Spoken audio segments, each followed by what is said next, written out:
Halo, hai. Okey, selamat sejahtera. Saya Cikgu Uy. Okey, hari ini dah rekod kan? Okey, selamat sejahtera. Saya Cikgu Uy. Hari ini saya nak mengulas topik 5.2.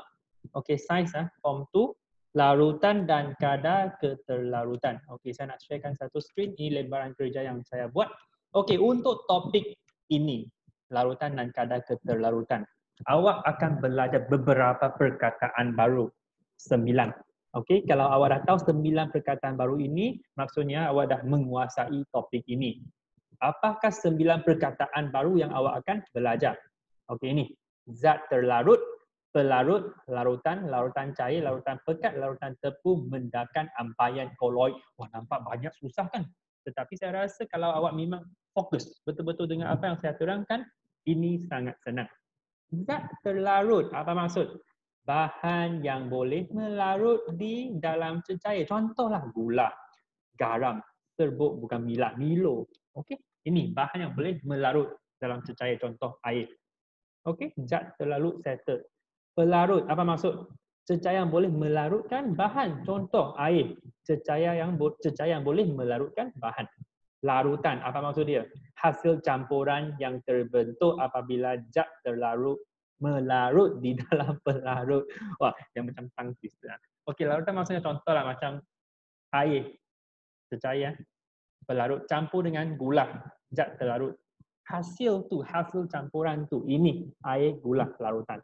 Tengok gambar ini. Jadi gula ialah zat terlarut, air ialah pelarut dan air gula ialah larutan. Okey, 3 perkataan ini dah. Senang je, tak susah. Okey, sekarang kita tengok kuantiti zat terlarut seperti Milo, sebut Milo. Di dalam satu larutan mempengaruhi kepekatan larutan. Okey, maksudnya dalam larutan, contohnya Milo Ais lah, air Milo. Okey, kepekatan air Milo akan bergantung kepada beberapa serbuk Milo yang kita masukkan. Okey, jadi larutan yang dihasilkan dia ada 3 kelas. Okey, larutan cair, larutan pekat dan larutan tepung. Faham tak maksud? Saya rasa awak tengok nama je dah boleh faham. Cair maksudnya apa? Milo cair lah. Kuantiti zat terlarut, contoh kuantiti Milo yang sedikit sahaja, serbuk sedikit sahaja yang diletak dalam pelarut. Contoh 1 paket serbuk Milo campur dengan segelas air. Maksudnya minum tu Milo yang cair. Jadi dia boleh melarutkan banyak lagi zat terlarut, Milo cair. Larutan pekat. Pekat. Maksudnya kuantiti zat terlarut, contohnya kuantiti serbuk Milo yang banyak di dalam pelarut. Sini saya guna contoh 2 paket Milo campur dengan 1 gelas. Ini Milo tu pekat. Okey, jadi dia boleh melarutkan sedikit lagi sahaja. Sedikit sahaja lagi zat terlarut. Okey, ini Milo pekat, larutan pekat. Okey, yang ketiga, larutan tepu. Apa maksud tepu? Ini lebih susah sikit. Maksudnya, kuantiti zat terlarut yang berlebihan di dalam pelarut. Contohlah, andaikan kita campurkan 4 paket serbuk Milo ke dalam satu air. Mestikan air itu dah tak boleh melarut. Dia dah lebihan. Dia dah ekstra Milo yang tidak dapat cair. Tidak dapat melarutkan zat terlarut lagi dan menghasilkan mendakan. Ini faham? Maksudnya 4, kalau campurkan 4 paket serbuk Milo di dalam air, dan air tu sebab dia punya kuantiti tu tak banyak, dia tak boleh melarutkan semua serbuk Milo. Dia dah maksimum. Ini kita panggil larutan tepu. Jadi sekarang kita dah habis 6 perkataan baru. Okey, kita pergi tengok di sini. Larutan dan ampaian. Larutan dah tahulah, larutan ialah tadi campuran di mana zat terlarut yang tersebar secara sekata di dalam pelarut. Contoh air melarutkan serbuk Milo secara sekata. Sekata maksudnya dalam English panggil homogeneous. Maksudnya sekata lah, faham lah? Maksudnya Milo, okey. Kalau ini air Milo, sini semua ialah air Milo yang sama kepekatan. Pada mana-mana tu sama.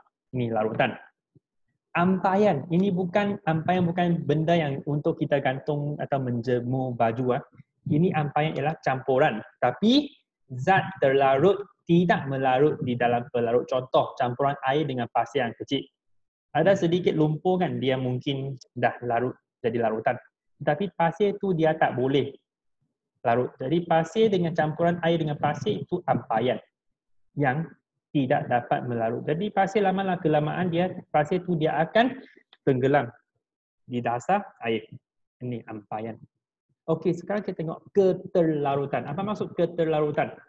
Keterlarutan satu bahan ialah kuantiti maksimum zat terlarut yang dapat larut di dalam 100 ml per larut pada suhu yang tertentu. Tak faham kan? Okey, saya terangkan.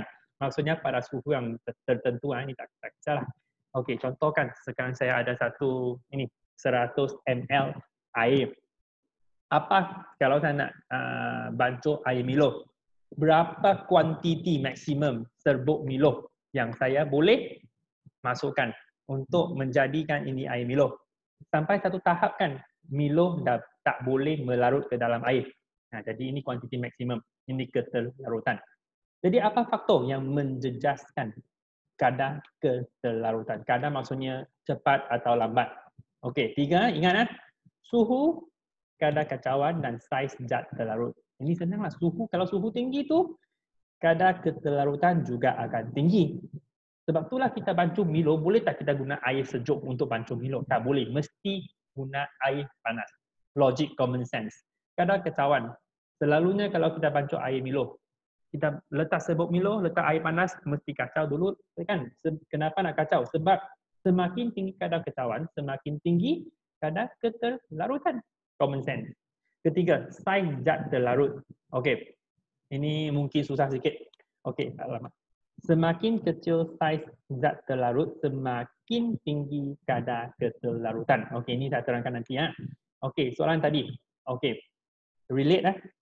Kenapa gula larut lebih cepat di dalam air kopi yang panas apabila dikacau? Sebab suhu dan kadar kacauan yang tinggi, dia mengakibatkan jarah-jarah pelarut bergerak dengan pantas. Hal ini menyebabkan jarah-jarah pelarut lebih cepat mengisi ruang di antara satu sama lain. Jadi kalau nak cepat larut, guna air panas, kacaukan dia. Okey, ini kaitkan dengan saiz zat terlarut. Kenapa gula halus larut lebih cepat berbanding dengan gula tiup? Maksudnya gula kena halus. Kalau guna gula tiup tu dia akan melarut dengan lebih lambat. Sebab semakin kecil saiz zat terlarut, semakin besar jumlah luas permukaan yang terdedah pada jarah-jarah. Maksudnya dia punya area, dia punya jumlah luas yang terdedah akan lebih besar kalau saiz dia kecil. Okey, jadi ini menyebabkan zat terlarut melarut di dalam pelarut dengan lebih cepat. Maksudnya gula halus larut lebih cepat berbanding dengan gula cube. Okey, last kita akan belajar pasal koloid. Koloid maksudnya apa? Dia tengah-tengah tau. Okey, tadi macam campuran kan. Tadi kita belajar larutan dengan ampayan. Larutan macam air gula, air Milo. Ini ampayan macam air pasir, air campuran pasir. Koloid tu tengah-tengah. Maksudnya dia campuran dua atau lebih zat terlarut yang tersebar secara sekatah, tapi koloid tidak membentuk campuran yang jernih dan juga tidak menghasilkan mendakan. Dia ialah macam keadaannya terletak di tengah-tengah antara larutan dan ampayan. Contoh, krim, susu, mayonis dan cat. Ini koloid. Kalau boleh bayang apa maksud koloid? Dia macam larutan. Dia ada macam ampayan, tapi dia bukan larutan, dia bukan ampayan, dia cat tengah-tengah. Ini koloid. Jadi ini sajalah untuk 9 perkataan baru. Saya rasa kalau tengok video saya ada confident, keyakinan awak boleh faham 9 perkataan baru ini. Okey, jadi ini sahaja untuk topik 5.2, larutan dan kadar keterlarutan. Untuk video seterusnya, saya akan mengulas tentang topik 5.3, pembersihan dan pembekalan air. Okey, sekian. Terima kasih.